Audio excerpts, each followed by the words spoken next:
What's going on, guys? Derek here with Automatic Door and Hardware. In today's video, we're going to cover the startup procedure and initialization process for the C2150 belt drive automatic sliding door control. If your automatic sliding door is not operating correctly after replacing components, changing the control, or servicing the operator, this learn mode setup procedure is critical for proper door operation. To begin initialization, press and hold the set and reset buttons at the same time.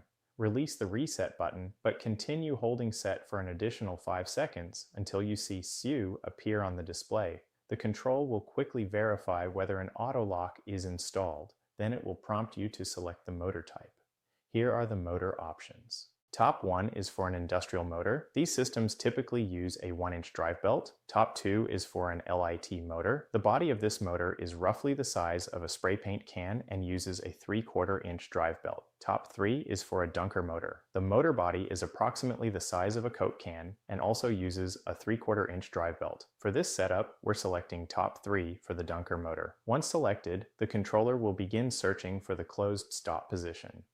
You'll see FC displayed on the screen during this process. Next, the display changes to FO, indicating the door is locating the full open position. During this step, the encoder calculates the total stroke opening of the automatic sliding door.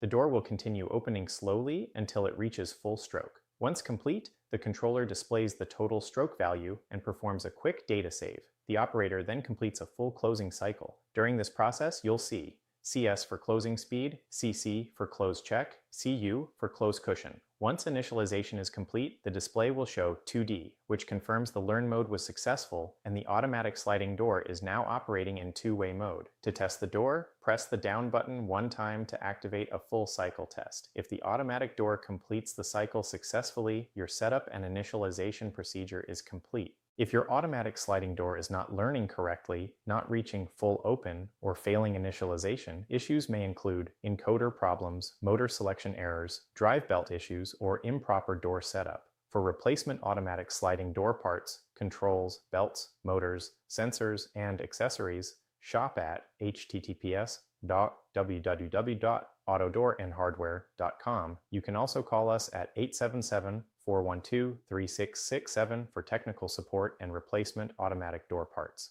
Thanks for watching and stay tuned for more automatic door repair and troubleshooting videos.